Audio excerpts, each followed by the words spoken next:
The Galactic Concorde had been watching the stars for a very long time. Their records stretched back millions of years. They had found life on billions of worlds. Some species were smart. Some were strong. Some could bend space itself with their minds. The Concorde had seen it all. Or so they believed. Earth sat in a quiet corner of the galaxy. A small blue world circling a yellow sun. Nothing special. Nothing important. When the Concorde survey ships passed through that region 12,000 years ago, they barely slowed down. A junior officer made a short note in the archives. Class 7 primitive, pre-spaceflight. No strategic value. Quarantine recommended. That was it. One line, one dismissal. Then the galaxy moved on and forgot about Earth completely. The great powers had better things to think about. The Velthari Dominion ruled over 200 star systems. Their bodies were made of living crystal that could bend light itself.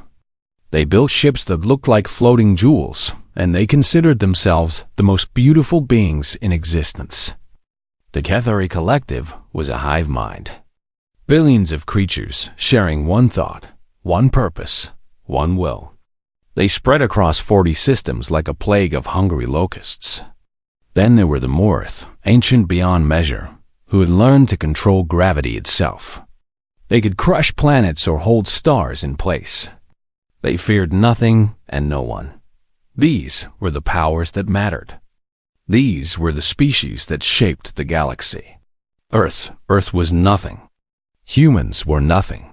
Just another primitive species, playing with rocks and fire while their betters sailed between the stars. Ambassador Saelith of the Velthari had served the Concorde for 300 years. She had seen species rise and fall. She had watched empires crumble and new ones take their place. Nothing surprised her anymore. Or so she thought. She was attending a routine summit on Concorde Station when a young analyst rushed into the chamber. His scales were pale with shock. His hands trembled as he held out a datapad. "Ambassador," he said, "you need to see this." Saelith took the pad with a bored expression. She expected nothing important. She was wrong. The data showed Earth, the forgotten world, the primitive backwater. Somehow, impossibly, they had achieved faster than light travel. Saelith checked the readings 3 times. She ran the data through every verification system available. The results stayed the same. "This cannot be right," she said. They were at least 10,000 years away from this technology. "That is what we thought," the analyst replied. "But Ambassador, there is something else. Something stranger." He showed her the detailed scans. The human ships were unlike anything in the Concorde's records. They did not use quantum folding like the Velthari. They did not tunnel through hyperspace like the Kethari. They did not bend gravity like the Morith. They had invented something entirely new. How? Saelith demanded. How did they do this? The answer came from the observation probes that had been quietly watching Earth. The humans had not waited for perfect understanding. They had not developed complete theories before acting. They had simply tried. Again and again and again. Their first ships exploded. Their second ships exploded. Their 10th ships exploded. Hundreds of them died in the attempts. Thousands more volunteered to take their place. They learned from every failure. They adjusted. They improved. They refused to stop where other species waited for certainty. Humans launched themselves into the unknown aboard vessels held together by welded metal and desperate hope. Where other species calculated the risks and decided the cost was too high. Humans simply accepted the cost and kept going. The Concorde sent a full observation vessel to Earth. What they found disturbed them deeply. Humans were a chaos. They had no unified government, no single purpose, no collective mind. They argued constantly. They fought among themselves. They seemed incapable of agreeing on anything. And yet somehow, when faced with the challenge of reaching the stars, They had come together. Nations that had been enemies for centuries shared their knowledge. Scientists who had never met worked on the same problems from opposite sides of the planet. Ordinary people donated money, time, and resources to the effort. When one group failed, another picked up their work and continued. The observation team leader, a Morith named Kethvos, filed his report with growing unease. "These creatures are inefficient," he wrote. "They waste resources. They repeat mistakes. They die in numbers that would devastate any rational species. And yet they progress faster than our models predicted. They do not optimize. They iterate. They fail forward. This is not how advancement should work. But it is working." The Concord debated for months about what to do. Some wanted to destroy Earth before humans spread further. Others wanted to study them like interesting animals. A few suggested making contact and offering guidance. In the end, they chose contact. They would send a diplomatic mission. They would explain the way the galaxy worked. They would offer humans a place in the natural order, somewhere near the bottom where primitives belonged. Ambassador Salith was chosen to lead the mission. She prepared her speeches carefully. She would be kind but firm. She would explain that humanity had much to learn. She would offer them protection in exchange for obedience. It was a generous offer, far more generous than most species received. She did not understand what she was walking into. On the day her crystal ship entered Earth's solar system, Salith looked at the small blue world and felt something she had not felt in centuries. She was not sure what to call it. Later, she would recognize it as the first hint of fear. The humans detected her ship immediately. They did not run. They did not hide. They did not beg for mercy or plead for guidance. They sent a message. Simple words in their primitive language. "Welcome to our home. We have been waiting for you. We have so many questions. We have so much to share. We hope you come in peace. But if you do not, we are ready for that too." Salith read the message 3 times. The last sentence stayed with her long after the transmission ended. These creatures had only just discovered that they were not alone in the universe. They'd only just learned that vast empires ruled the stars. They had only just realized how small and weak they were compared to the powers around them, and their first message was a warning. Salith sat in her command chair and looked at Earth through the viewport. Such a small world. Such a young species. Such absolute confidence. She did not know it yet, but she was witnessing the beginning of something the galaxy had never seen before.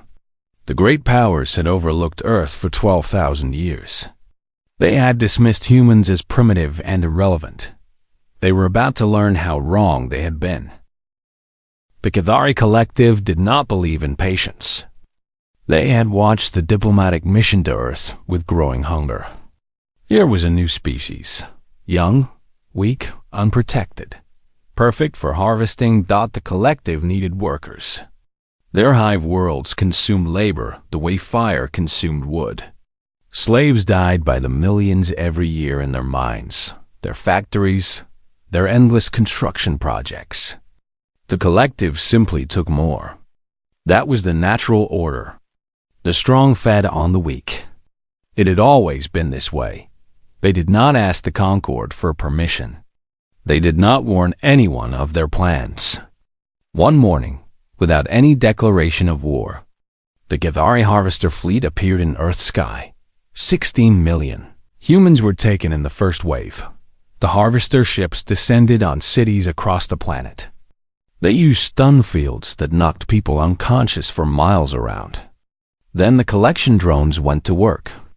Men, women, children. The young and the old.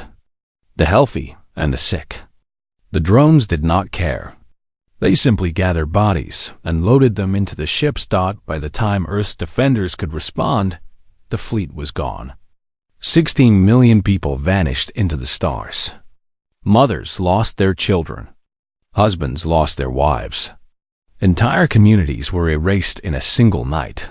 The collective expected the usual response: grief, fear, despair, eventually acceptance. Every species eventually accepted their place beneath the hive. It was simply a matter of time. They received a transmission from Earth 3 days after the harvest. Commander Elena Vasquez stood on the bridge of the Defiance, Earth's first true warship. She was 42 years old. She had gray in her hair and steel in her eyes. Her daughter had been among the taken. "This is Commander Elena Vasquez of the United Earth Defense Force," she said. "You have stolen our people. You have broken our families. You have made a terrible mistake." She paused. Her voice did not shake. Her hands did not tremble. "We are coming for them. Every single one. We will find them. We will free them. And we will make you pay for what you have done. This is not a threat. This is a promise. This is war." The collective's war mind analyzed the transmission. It calculated Earth's military strength. 12 ships. A few thousand soldiers. Against an empire of billions with thousands of warships and technology far beyond human understanding. The war mind's response was simple. They are no threat. Ignore them. This was the collective's second mistake. The human fleet jumped into Cathari space 3 weeks later. They should have died immediately. The collective's border defense alone outnumbered them 50 to 1. The battle should have lasted minutes. It lasted 3 days. The humans did not fight like any species the collective had faced before. They did not follow logical patterns. They did not retreat when defeat was certain. They did not surrender when their ships were crippled. A human destroyer, engines dead and weapons failing, rammed itself directly into a hive carrier. The explosion killed everyone aboard. It also killed 30,000 Cathari and destroyed one of the collective's command ships, another human vessel, completely surrounded and out of ammunition. Completely surrounded and out of ammunition. Vented its reactor core into space and detonated it manually. The blast took out 4 enemy ships. Pilots with failing life support flew their damaged fighters into enemy gun positions. Soldiers in breached hulls sealed themselves in and kept firing until they ran out of air. Engineers stayed behind in burning engine rooms to give their shipmates time to escape. The war mind could not understand what it was seeing. These tactics made no sense. The humans were sacrificing themselves freely, eagerly, almost joyfully. Their losses were catastrophic. They should have broken and fled. Instead, they kept coming. The Battle of Proxima ended when the collective's local fleet commander did something unprecedented. He retreated, not because he had lost. By all measures, the collective had won. They had destroyed 8 of Earth's 12 ships. They had killed thousands of humans, but the humans had killed more. They had destroyed over 100 collective vessels. They had slaughtered hundreds of thousands of Cathari drones. And the 4 surviving human ships were still fighting, still advancing, still refusing to die. The commander retreated because he was afraid. For the first time in the collective's long history, a war mind felt fear. Word spread across the galaxy. The primitive species from the Forgotten World had attacked the Cathari collective. They had lost most of their fleet. They had suffered terrible casualties. And they were declaring victory because they were not done. Earth built more ships. Humans volunteered by the millions. Factories that had made cars and planes now made weapons and armor. Scientists who had studied peaceful applications of technology now designed new ways to kill. The second fleet was larger. The third was larger still. Each one learned from the failures of the last. Each one pushed deeper into collective space. The humans did not conquer worlds. They did not want territory. They wanted their people back. When they found the first labor camp, They nearly burned the planet from orbit. Millions of humans had been worked to death. Millions more were barely alive, broken in body and spirit. Children as young as 5 bore the scars of the mines. Commander Vasquez walked through the camp herself. She found her daughter in a medical tent. The girl was 17 years old. She weighed less than 80 pounds. She had lost 3 fingers to the machines and most of her hearing to the constant noise. She looked up at her mother and smiled. "I knew you would come," she said. "I told everyone. I told them every day. They laughed at me. They said no one was coming. But I knew. I knew you would never stop looking." Vasquez held her daughter and wept. Around her, soldiers who had fought without flinching through a dozen battles did the same. Then she stood up. She wiped her eyes. And she gave the order to continue the advance. The war lasted 3 more years. The collective threw everything they had at humanity. They poisoned worlds. They destroyed their own labor camps to deny the humans their rescued prisoners. They unleashed weapons that had been banned for millennia. Nothing worked. Humanity absorbed every blow and kept coming. They lost millions of their own. They buried their dead and built more ships. They mourned their fallen and trained more soldiers. Every atrocity the collective committed only made them angrier. In the end, the Cathari collective did something they had never done in their entire existence. They surrendered. The peace treaty was simple. Return every surviving human prisoner. Pay reparations for every death. Withdraw from all contested systems. Accept human oversight of their remaining territory. The collective agreed to everything. They had no choice. The alternative was extinction. Ambassador Selith watched the signing ceremony from the observation gallery. She had seen empires rise and fall. She had never seen anything like this. A primitive species, dismissed and forgotten, had broken one of the galaxy's greatest powers. Not through superior technology, not through greater numbers. Through sheer unstoppable will. She filed her report that night. Her hands trembled as she wrote. The humans do not fight to win. They fight because they refuse to lose. They do not calculate acceptable casualties. Every single life matters to them. Every single person is worth dying for. This makes them unpredictable. This makes them dangerous. This makes them unlike anything we have ever encountered. She paused, then added one final line. The collective made the mistake of taking their people. I fear what will happen to anyone who threatens Earth itself. The galaxy had learned its first lesson about humanity. It would not be the last. After the war with the collective, the Galactic Concord grew worried. This primitive species had done the impossible. They had defeated one of the great powers through methods that defied all logic. The Concord needed to understand how. They needed to find the weakness that would let them control humanity before things grew worse. Ambassador Selith volunteered for the mission. She would live among the humans. She would study them closely. She would find the secret to their strength and the key to their destruction. She spent 5 years on Earth. What she discovered changed her forever. At first, she looked for technology. Surely the humans had some hidden advantage, some secret weapon they had not revealed. She found nothing. Their ships were crude. Their computers were slow. Their medical science was primitive compared to any Concord species. Then she looked for organization. Perhaps their government had some special structure that made them efficient. Instead, she found chaos. Humans could not agree on anything. They had hundreds of different governments, thousands of languages, millions of conflicting opinions. They spent half their time arguing with each other. She looked for biological advantages. Perhaps they were stronger, faster, more resistant to damage. They were not.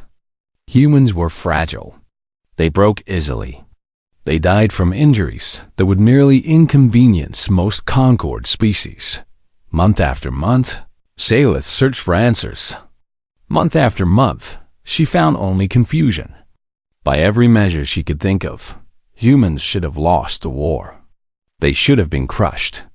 They should have surrendered and accepted their place as slaves. Instead, they had won. And she had no idea why the answer came to her on a cold winter night in a human city called Stockholm. A building caught fire. It was an apartment block where dozens of families lived. The flames spread fast. People were trapped on the upper floors. The rescue services were still minutes away. Salith watched from across the street as a human man ran toward the burning building. He was nobody special. An office worker, middle-aged, slightly overweight. He had been walking home from dinner. He kicked down the front door and ran inside. He came out carrying a child. He went back in. He came out carrying an old woman. He went back in. By the time the rescue vehicles arrived, he had pulled 11 people from the flames. His clothes were burned. His skin was blistered. He could barely breathe from the smoke. The rescuers tried to treat him. He pushed them away and pointed at the building. "There are more inside," he gasped. "Help them first." Salith approached him later, after everyone was safe. She had to understand. "Why did you do that?" she asked. "You could have died. Those people were strangers. You owed them nothing." The man looked at her with confusion. The question did not make sense to him. "They needed help," he said simply. "I was there. What else could I do?" Salith spent the next year watching for similar moments. She found them everywhere. She saw doctors work for 40 hours without sleep because a patient needed constant care. She saw teachers spend their own money on supplies for students whose families had none. She saw strangers stop their cars to help people broken down on the highway. She saw neighbors rebuild each other's homes after storms. She saw crowds of volunteers appear whenever disaster struck. She watched soldiers throw themselves on explosives to protect their friends. She saw parents work 3 jobs to give their children better lives. She found communities that had been destroyed by floods or earthquakes or fires, and every single time, the survivors were already rebuilding. One day she sat with a human philosopher named Marcus Chun. He was old and tired, but his mind was sharp. She asked him the question that had haunted her for years. "What is this quality?" she said. "This thing that makes your people do these things? I have looked everywhere. I cannot find it. I cannot name it. But it is there. It is the reason you survived the war. It is the reason you are still standing." "What is it?" Marcus thought for a long time before answering. "We call it many things," he said. "Love, hope, courage, spite. The refusal to give up even when giving up would be easier. The belief that tomorrow can be better than today if we work hard enough." He leaned forward, his old eyes bright with something Salith could not identify. "We are not the strongest species. We are not the smartest. We do not have crystal bodies or hive minds or control over gravity. We are small and fragile, and we die so easily. But Ambassador, we do not stay down. When we get knocked down, we get back up. When we get knocked down again, we get back up again.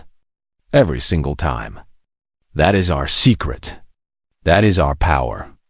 We endure." Salith returned to her quarters that night and wrote her final report to the Concord. "I have studied humanity for 5 years. I have searched for weaknesses to exploit. I have found none that matter. Their bodies are weak, but their spirits are not. Their technology is crude, but their will is absolute. They possess an adaptive psychological resilience unmatched by any species in our records." She paused, choosing her next words carefully. "Humans convert trauma into motivation. They transform suffering into strength. They find meaning in struggle and purpose in adversity. They bond through shared hardship in ways we cannot replicate. When faced with overwhelming odds, they do not calculate their chances. They simply refuse to accept defeat. She added one final recommendation. Do not threaten this species. Do not provoke them. Do not give them a reason to fight. Because if you do, they will never stop. They will spend their last breath, their last drop of blood, their last spark of energy trying to defeat you. And they might succeed. Against all reason. Against all odds. They might succeed. The report was classified at the highest level. The Concord's leaders read it in silence. None of them knew what to do with the information. Meanwhile, humanity continued to grow. They built new ships. They explored new worlds.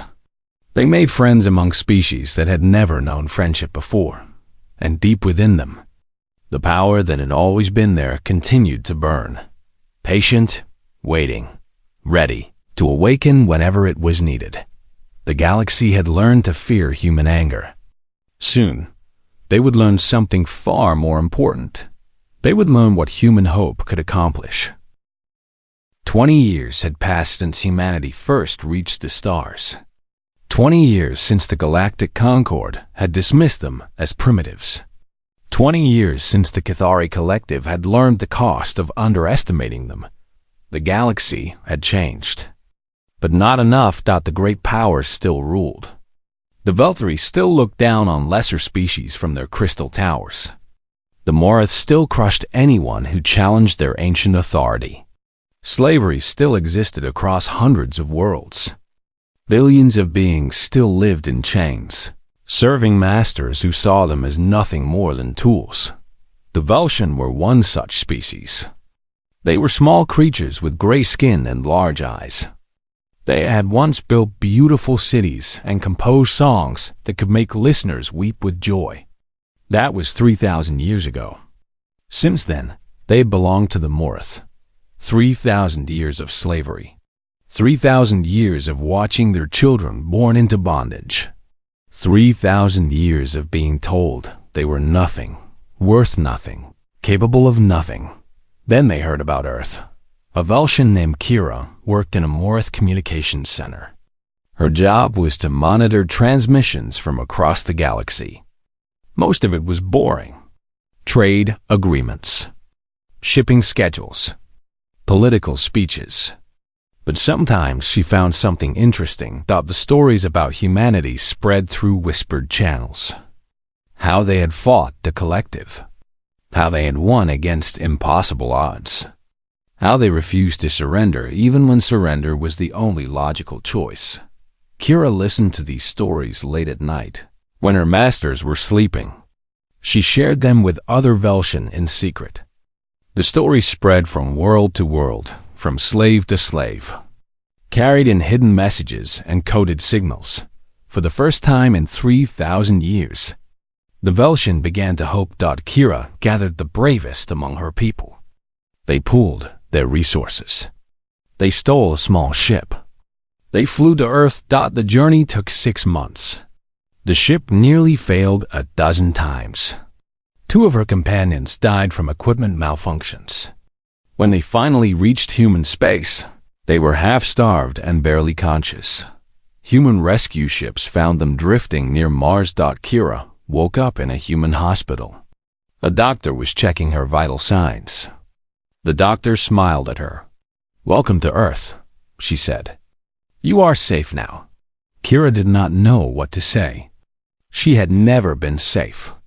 The concept was foreign to her. When she recovered enough to speak, she asked to meet with human leaders. She expected to be ignored. She was a slave, a nothing. Why would anyone important listen to her?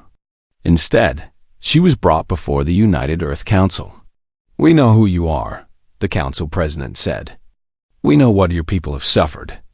We know why you have come." Kira fell to her knees. This was the moment. She would beg. She would plead. She would offer anything the humans wanted in exchange for help. The president walked down from his seat. He knelt beside her. He lifted her gently to her feet. "You do not need to beg," he said.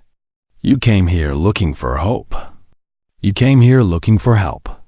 We will give you both. What do you want in return?" Kira asked. She could not believe this was real. Nothing came without a price. That was the law of the galaxy. The president shook his head. "Nothing. Your freedom is not something we can sell. It is something you deserve. It is something every thinking being deserves. We will help you because it is right. That is all." The Vulcan training program began within weeks. Human military advisors taught them tactics and strategy. Human engineers helped them build weapons. Human teachers showed them how to organize resistance cells and coordinate across vast distances. But the most important lessons were not about fighting. You have been told for 3,000 years that you are weak. A human instructor named James told them. You have been told that you cannot win. You have been told that resistance is useless. These are lies. They are lies your masters tell you because they are afraid. They know what you could become if you stop believing them. He looked at the Vulcan gathered before him. Small creatures, fragile bodies, eyes that had seen too much suffering. "You are not weak," he said. "You are survivors. Your people have endured 3,000 years of slavery, and you are still here. You are still fighting. You are still hoping. That is strength. That is power. And now we are going to teach you how to use it." Word spread. The Vulcan were not the only oppressed species in the galaxy. The Thornery had been conquered by the Velthri centuries ago. The Kesseth had been absorbed by the Collective before humanity destroyed it. A dozen other species lived under the boots of their masters. Dreaming of freedom. Human ships carried advisors to all of them. Human teachers spread the same message everywhere they went. You do not have to accept this. You can fight back. You can win. The Morith were the first to notice the change. Slave populations that had been docile for centuries suddenly grew restless. Work slowed. Accidents increased. Small acts of sabotage appeared in places that had been perfectly controlled. Then the first uprising began. A Vulcan mining colony on the edge of Morris space. 3,000 slaves against 100 guards. The numbers should have favored the masters. But the slaves had something they had never had before. They had training. They had weapons. They had a plan. They had hoped the colony fell in 6 hours. The guards surrendered or died. The slaves sent a message across the galaxy. We are free. Join us. The uprising spread like fire across dry grass. Vulcan worlds. Thornery stations. Kesseth colonies. Everywhere the oppressed lived, they rose up. And everywhere they rose, human advisors stood beside them. The great powers were furious. The Morith called humanity chaos agents and destroyers of order. The remaining Velthri hardliners demanded Earth be wiped from existence. Old enemies set aside their differences and formed an alliance against a common threat. 5 great empires united. The largest military force the galaxy had ever seen. Their goal was simple: destroy Earth before humanity's influence spread further. Admiral Chen Wei received the news on her flagship, the Remembrance. She had fought in the war against the Collective. She had lost friends, family, and parts of herself that would never heal. She had hoped she would never see another war, but she had always known this day might come. The Liberation Fleet assembled in Earth's solar system. Human ships formed the core. Vulcan cruisers flew beside them. Thornery raiders. Kesseth fighters. Ships from a dozen species that had never before dared to stand together. 2,000 vessels against an enemy. Force 10 times their size. Admiral Chun addressed them all before they departed. They call us dangerous, she said. They are right. We are dangerous to tyrants. We are dangerous to slavers. We are dangerous to anyone who believes the strong have the right to crush the weak. Today, we show them what free people can do when they stand together." She paused, looking at the fleet around her. So many species. So many stories. So many hopes riding on what happened next. Some of us will not come back. I will not lie to you about that. But those who fall will be remembered forever. They will be heroes. They will be legends. And their sacrifice will light the way for those who come after. She raised her hand in salute. For freedom. For every being who has ever been told they were nothing. For every child who has ever dreamed of a better world. Today, we fight. The Liberation Fleet jumped to hyperspace. The largest battle in galactic history was about to begin. The Battle of the Crimson Nebula lasted 11 days. The Allied fleet of 5 great empires outnumbered the Liberation Fleet by more than 10 to 1. They had superior technology. They had ancient weapons that could crack planets. They had ships that had never known defeat. It should have been a massacre. On the first day, the enemy fleet advanced in perfect formation. Their commanders were confident. They had crushed rebellions before. They would crush this one too. Admiral Chen Wei did not meet them head-on.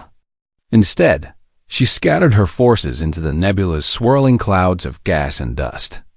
The enemy's sensors struggled to track them. Their formations broke apart as they chased shadows. Then the Liberation Fleet struck from everywhere at once.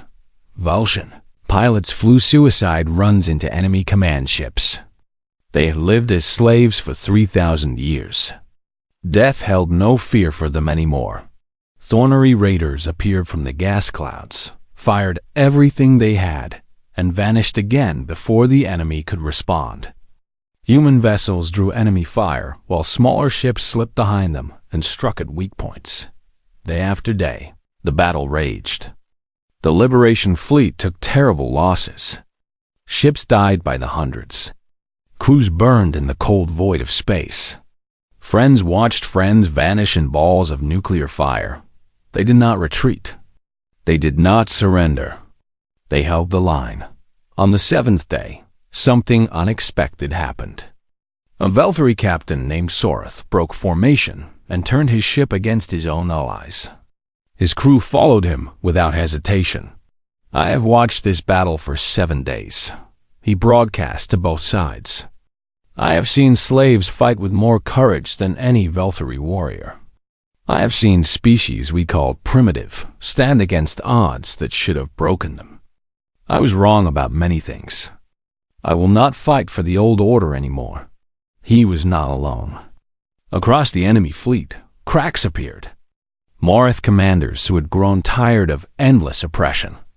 Veltari officers who had secretly admired humanity's stand against the collective. Even fragments of the defeated Kethari, who had learned respect for their former enemies. They switched sides. Not many, but enough.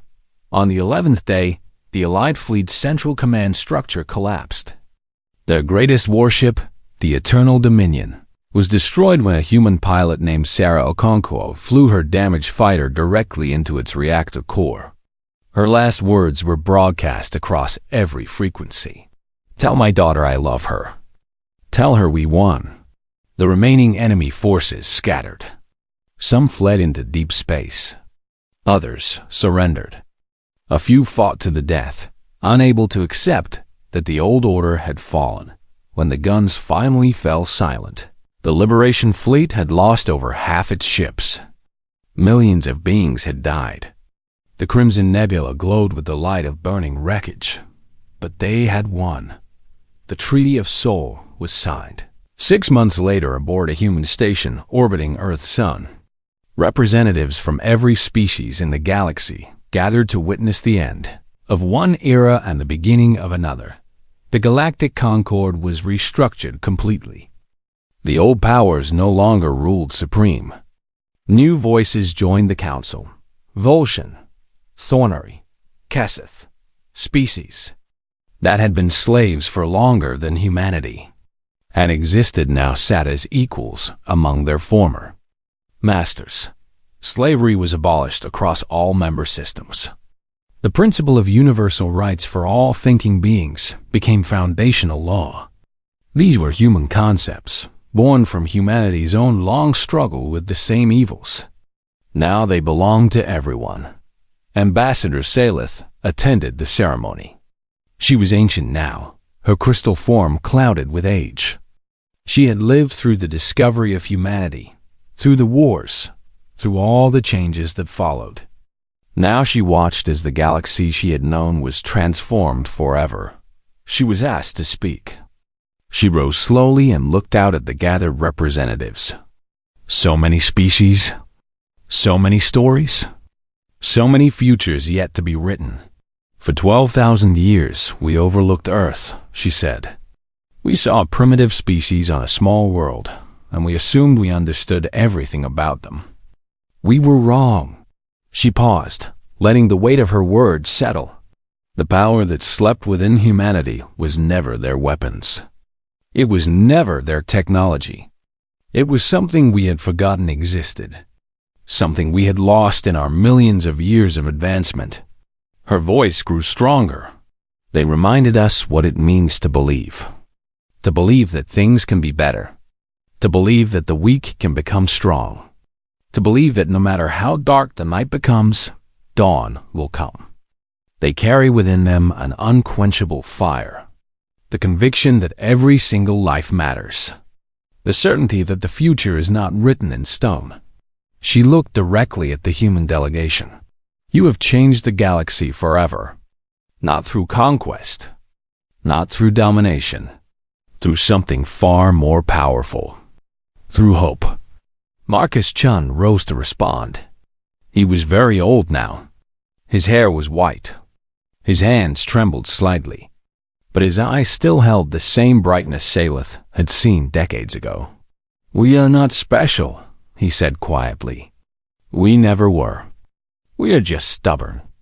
We get knocked down and we get back up. We make mistakes and we learn from them. We lose people we love and we keep fighting in their memory. He smiled, looking at the faces around him. Humans, Velsian, Gothari, Marth, former enemies, new friends. Every species in this room has the same potential, the same capacity for hope, the same ability to stand up and say, no more. We did not bring anything new to the galaxy. We just reminded you of what you had forgotten. He sat down slowly. The chamber was silent for a long moment. Then a Velsian representative stood. Then a Thornery. Then a Velthari who had switched sides at the Battle of the Crimson Nebula. One by one, beings from across the galaxy rose to their feet. They did not speak. They did not need to. The gesture said everything. Outside the station, Earth hung in the darkness of space. A small blue world orbiting an unremarkable yellow star. Nothing special. Nothing important. Everything had changed. The galaxy had overlooked humanity for 12,000 years. They had dismissed them as primitive. They had assumed they would never matter. Now, as a new age began, as old chains fell away and new freedoms were born, no one would ever make that mistake again. The power that slept within humanity had awakened. Not the power to destroy. Not the power to conquer. Something far greater. The power to inspire. The power to unite. The power to hope. And that power would shine across the stars forever.